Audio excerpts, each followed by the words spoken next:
Pak, dengan Maidop. Pak Medo. Kita jumpa lagi. Saya mau ke Bang Saur terlebih dahulu ya, Pak Arianto. Bang Saur, yang Anda lihat di sini, apakah ada perbedaan aksi yang dilakukan polisi kepada preman jalanan dengan kasus minta jatah yang terjadi kepada Cilegon Kadin atau Kadin di Cilegon? Mbak Maidop dan Mas Arianto ini kan sudah mengkomprimasi secara terang benderang bahwa premanisme ini tidak hanya menyasar, katakanlah hanya receh-receh, hanya juru parkir atau di pasar. Ternyata proyek strategi nasional juga kemudian mereka melakukan premanisme. Nah, oleh karena itu menurut saya Mbak Maidop, kita apresiasi Kapolri menjalankan perintah tegas dari Presiden bahwa siapapun premanisme akan ditindak sampai ke akar-akarnya tanpa pandang bulu. Nah, oleh karena itu, karena penanggung jawab tindakan premanisme itu atau satuan terpadu ini adalah di tangan teman-teman polisi, ketegasan dan juga kecepatan itu jadi penting supaya, karena ini kan sangat masif. Misalnya katakanlah yang yang di Banten yang meminta jatah 5 triliun misalnya. Saya kira kita sudah kemarin ngomong Kapolres, kemudian sekarang Kapolda lagi. Nah, menurut saya nggak lagi katakanlah soal pernyataan, sudah dibutuhkan karena ini menyangkut investasi atau katakanlah juga ada unsur asing di sana. Ketegasan, kecepatan untuk melakukan dan juga keteladanan daripada pimpinan itu jadi penting. Itu menurut saya yang segera harus dilakukan tim terpadu anti atau pemberantasan premanisme ini, Mbak Maidov. Halo. Saudara, kita potong sejak kami kembali lanjutkan perbincangan dengan Pak Arianto Sutadi selaku penasihat ahli Kapolri dan juga koordinator Tumpas Bang Saur Siagian. Bang Saur, tadi kita sempat terputus ya. Kalau Anda lihat memang ada perbedaan aksi yang dilakukan polisi kepada preman di jalanan dengan kasus minta jatah terhadap Kadin Cilegon?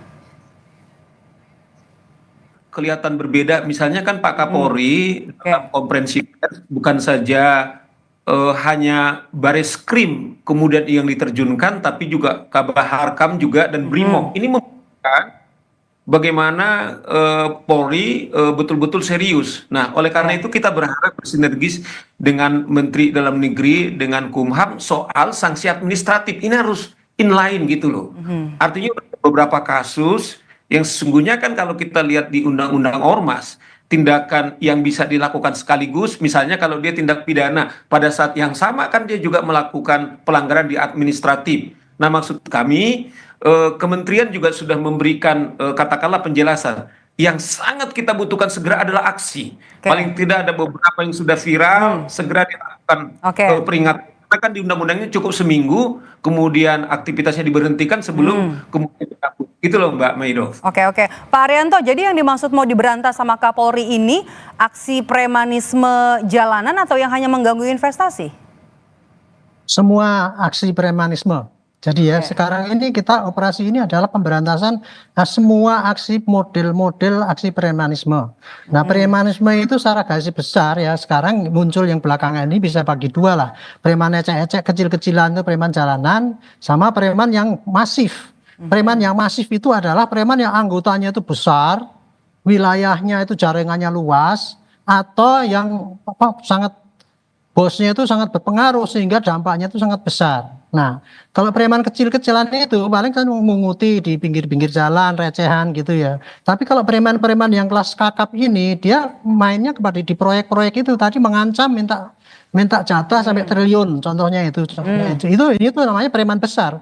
Nah, Pak Kapolri tadi kan mengatakan kita operasi tidak pandang bulu, semua yang berbentuk premanisme diberantas, siapapun pelakunya. Dan memang itu yang tepat arah begitu. Dan ini bentuknya operasi ya Bu ya. Operasi itu artinya menunjukkan bahwa polisi itu keseriusan yang paling tinggi itu. Karena kalau gangguan itu masih biasa, normal ya kecil-kecilan itu diatasi dengan kegiatan rutin. Kalau sudah agak meningkat pakai kegiatan yang ditingkatkan, giatkat sifatnya. Tapi kalau sudah masif seperti ini, maka di-launchinglah operasi. Operasi itu dilakukan dengan anggaran tertentu, biaya tertentu, waktu yang tertentu, dan pasukan yang tertentu gitu, sesuai dengan ancaman yang ada. Dan kali ini dilaksanakan serentak seluruh Indonesia kan itu oleh Pak Kapolri mulai 1 Mei. Ini menunjukkan keseriusan Kapolri mengantisipasi maraknya preman yang sekarang ini memang sudah luar biasa. Nah, belakangan ini ada maraknya itu ditunggangi dengan yang namanya preman yang dilakukan oleh ormas kan gitu kan. Sehingga sasarannya ini kepada ormas atau bukan. Tidak pandang ormas siapa itu. Yang dilihat adalah ormas apapun, kalau mau siapalah, mau ormas yang besar kecil, tapi kalau itu melakukan tidak pidana, jangankan ormas. Orang instansi aja bisa tadi. Saya dengar di Kadin tadi kan terlibat. Itu termasuk juga sasaran premanisme. Jadi premanisme itu bisa dilakukan bukan hanya orang-orang pengangguran, tapi termasuk orang yang bahkan mungkin aparat pun bisa melakukan premanisme kalau dia berbuat anarkis gitu. Ini sasaran daripada premanisme gitu. Jadi bukan hanya pilih-pilih. Oke, artinya polisi serius kemudian juga tidak pandang bulu. Bang Saur, dengan proses adanya mediasi kemudian juga sanksi organisasi atau administrasi, apakah ini dinilai bisa cukup memberi efek jera pada kelompok-kelompok yang sering meminta jatah proyek ke perusahaan asing, Bang Saur? Nah, karena ini kita kan dalam keadaan momentum, dalam keadaan kegentingan memaksa, yang tadi Mas Arianto sudah menyebut itu operasi, menurut saya tidak lagi dibutuhkan administratif, segera tindak. Ini menyangkut proyek strategi nasional loh. Mas Arianto tadi bilang ada uang diminta 5 triliun tanpa tender.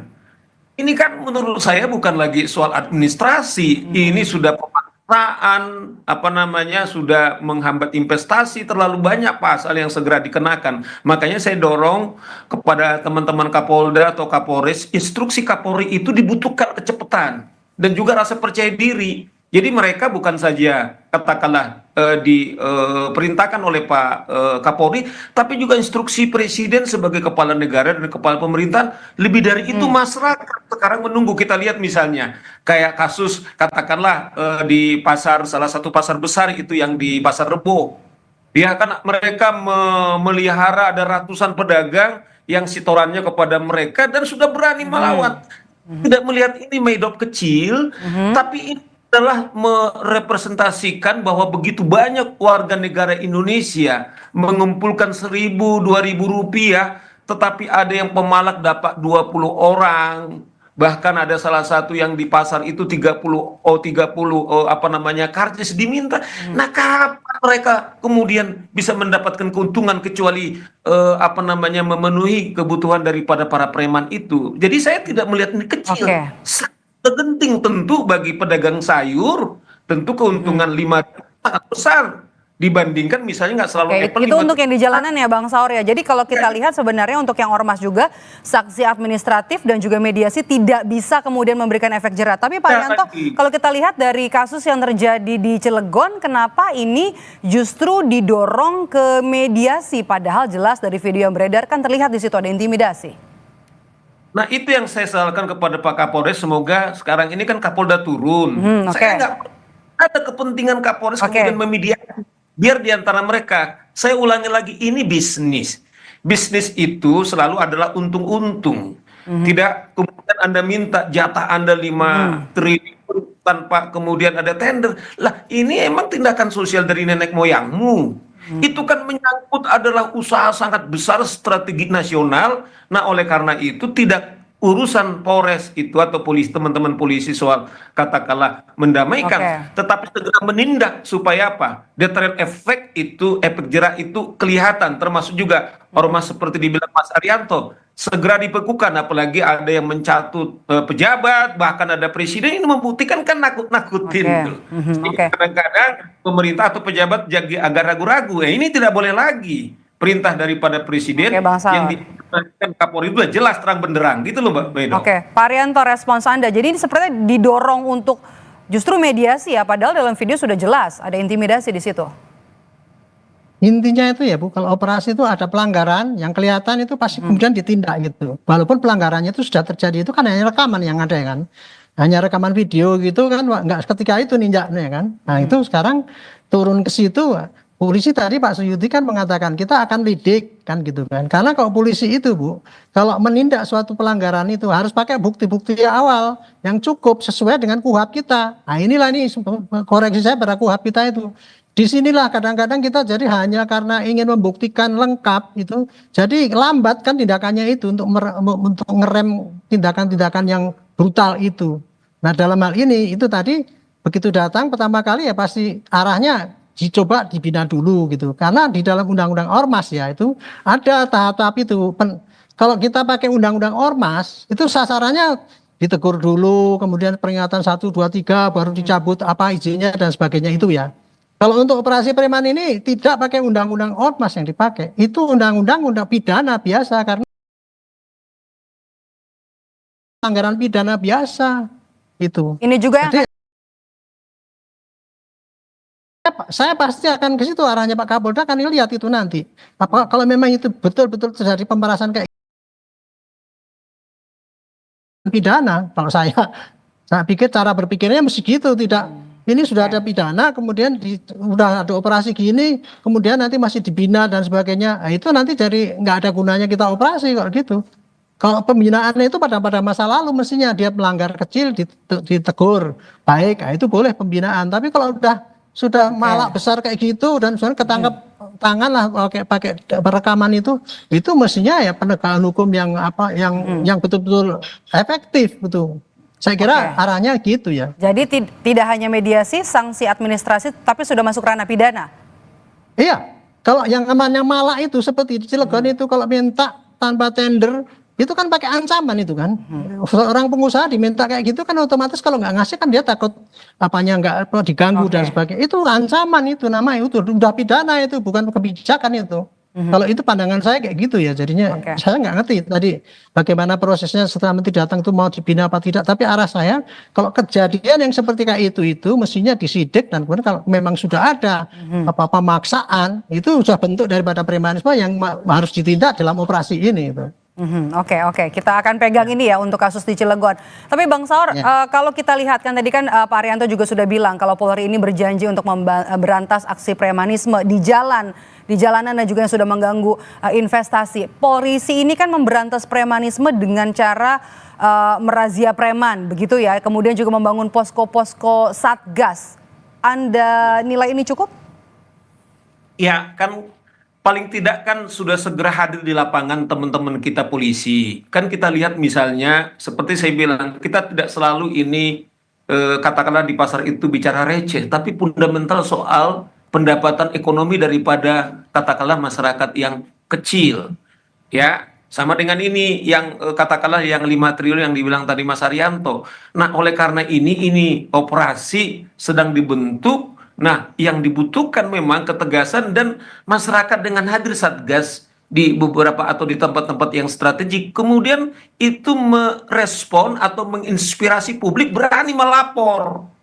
Ya, seperti misalnya yang di di Pasar Rebo itu, begitu kepala keamanannya melapor kemana ke Polsek tidak mungkin kekuatannya, segera Polda turun. Nah ini kan kita betul apresiasi. Jadi masyarakat juga berani.